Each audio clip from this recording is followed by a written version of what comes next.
अगर कोई चीज है जो तुम्हें काबू कर रही है, कोई चीज है जो तुम पर हावी हो रही है, वो है तुम्हारे अनकंट्रोल्ड इमोशंस। तुम्हारे इमोशंस का तुम्हारे ऊपर कंट्रोल नहीं है, और तुम्हारे इमोशंस का तुम्हारे ऊपर कंट्रोल ना होने की वजह से कई बार तुम ऐसा कुछ कर देते हो जो तुम करना नहीं चाहते। आज के इस वीडियो में मैं तुम्हें बताने वाला हूं कि अपने इमोशंस को कैसे कंट्रोल करें। तुम्हारे अंदर छुपी उन भावनाओं को जो तुम पे अक्सर हावी हो जाती हैं, उन्हें कैसे कंट्रोल किया जाए।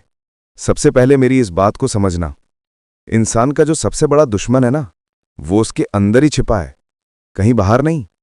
उसका अनकंट्रोल्ड इमोशन, वो इमोशन जिस पर उसका काबू नहीं होता। और उस इमोशन के खुद पर काबू ना होने की वजह से कई बार तुम्हें बदनामी का सामना करना पड़ता है। कई बार तुम कुछ ऐसी हरकतें कर देते हो जो तुम्हें करने के बाद लगता है कि शायद तुम्हें नहीं करना चाहिए था। कई बार तुम लोगों के कंट्रोल में आ जाते हो। कई बार तुम कुछ ऐसे फैसले भी ले लेते हो जो लोग तुमसे इमोशनली लेने पर मजबूर करते हैं।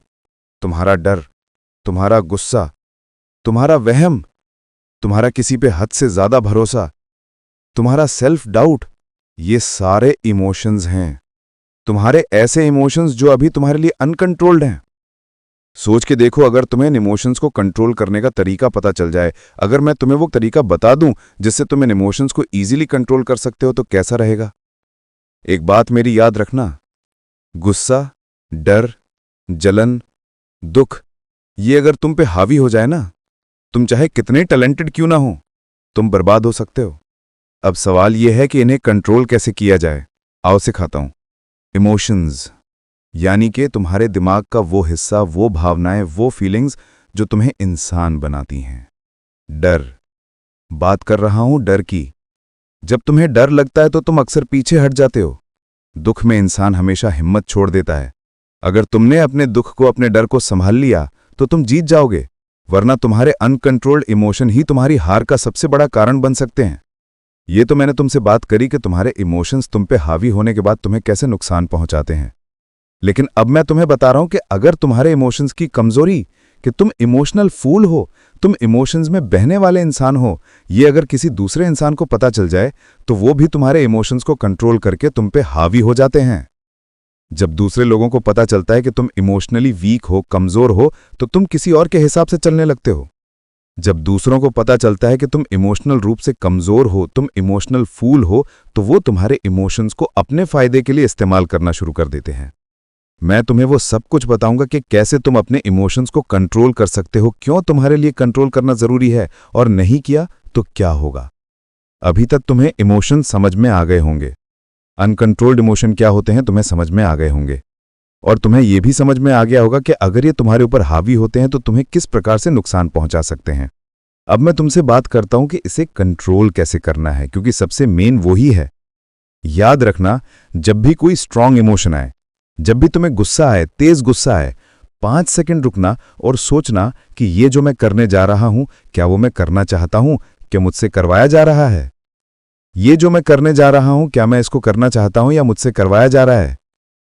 क्या ये तुम्हारे अंदर का अनकंट्रोल्ड इमोशन तो नहीं है, जो तुम्हें यहां पे दूसरों की नजरों में गलत बनाना चाह रहा है, जो तुमसे वो कराना चाह रहा है जो तुम शायद कभी नहीं करना चाहते। बिल्कुल, ये तुम्हारे अंदर का अनकंट्रोल्ड इमोशन ही है। अब इस बात को तुम्हें समझना पड़ेगा। जब भी कोई दूसरा इंसान तुमसे कोई डिसीजन लेने को बोले और तुम वो लेना नहीं चाहते, तुम्हारे दिल को पता है कि तुम लेना नहीं चाहते, फिर भी तुम कई बार ले लेते हो। पता क्यों?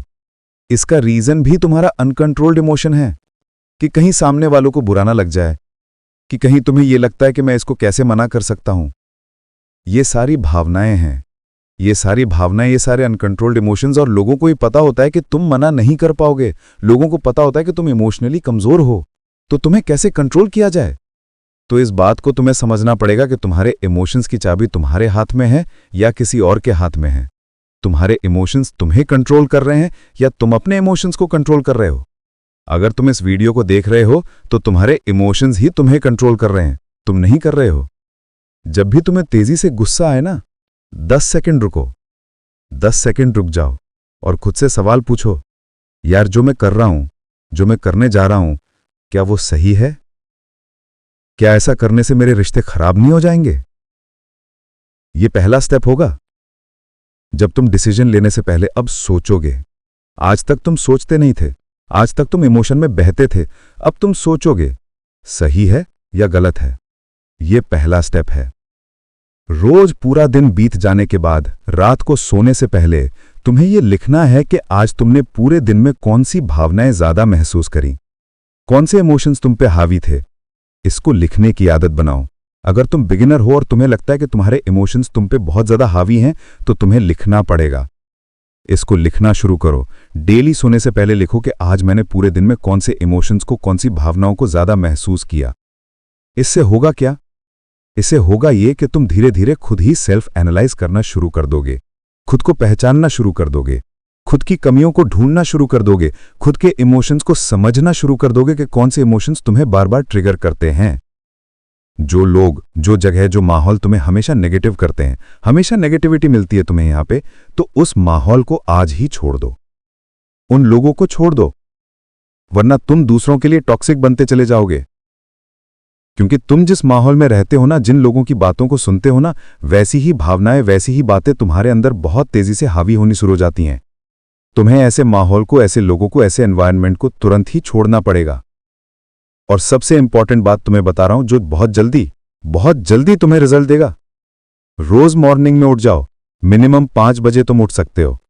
मॉर्निंग में उठ जाने के बाद शांति में जाओ और बैठो, और थोड़ा तुम्हें मेडिटेशन करना पड़ेगा। ध्यान करना बहुत जरूरी है।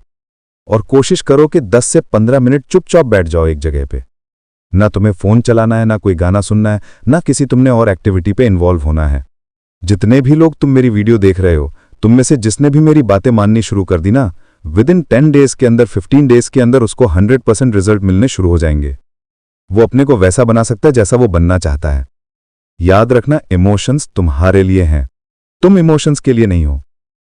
इमोशंस को महसूस करो, उसमें डूबने की जरूरत नहीं है, उसमें तैरने की जरूरत है, ताकि जिंदगी में जितनी प्रॉब्लम्स आए, जितनी कठिनाइयां आए, तुम वहां डूब ना पाओ, तैरना सीखो। समझे?